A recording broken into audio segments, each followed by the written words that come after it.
everyone, and welcome to Walking in Wellness podcast. I am your host, Dr. Kristina Carman, and I'm delighted that you're here joining us today because I am so excited about this topic. So, today, what we'll cover is what is preventative eating, and then what is reactive eating. And then we're also going to touch a little on balancing blood sugar and, finish up with some key takeaways that you can take into your life. So let's kickstart, guys. Okay, so what is proactive eating? So also what we were trying to look at when we're looking at proactive eating is how are we going to limit the consumption of processed and high calorie foods?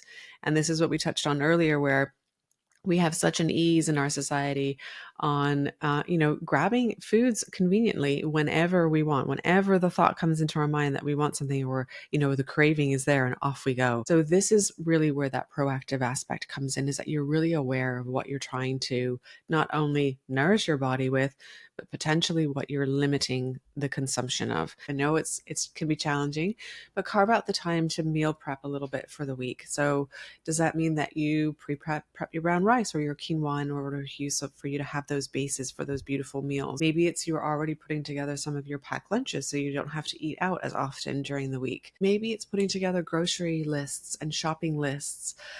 Maybe it's then being able to make those healthier choices for when you are actually eating out. Now, what is reactive eating? So we talked a lot about proactive eating, but now what is a reactive eater?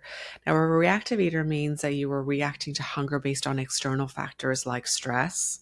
That's huge. Boredom, and maybe other emotions. And I certainly see this clinically in my practice, is that emotions tend to be a really big driver when it comes to eating. I deserve this. I feel a bit low. I feel a bit stressed. I feel about this, that, and the other. And then you just go for those choices. Maybe you slept really poorly the night before.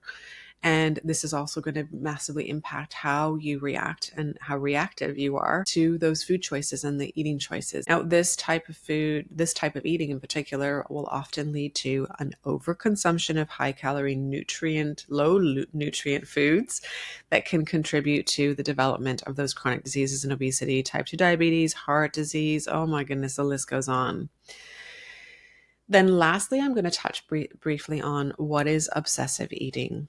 Now, I think as a nutritional scientist, nutritional coach, this is really an important one to identify the differences in eating behaviors, because we don't want to cause or encourage, shall we say, any kind of dysmorphic or obsessive eating behavior. That's not the intention of what we're trying to do here, nor is it the intention of my practice as a clinician to become obsessive about being so particular about certain foods.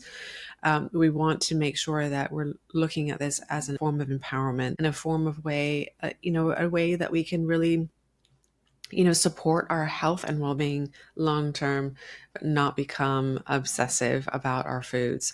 So, orthorexia, neurosis, and eating disorder that involves an unhealthy obsession with optimal nutrition.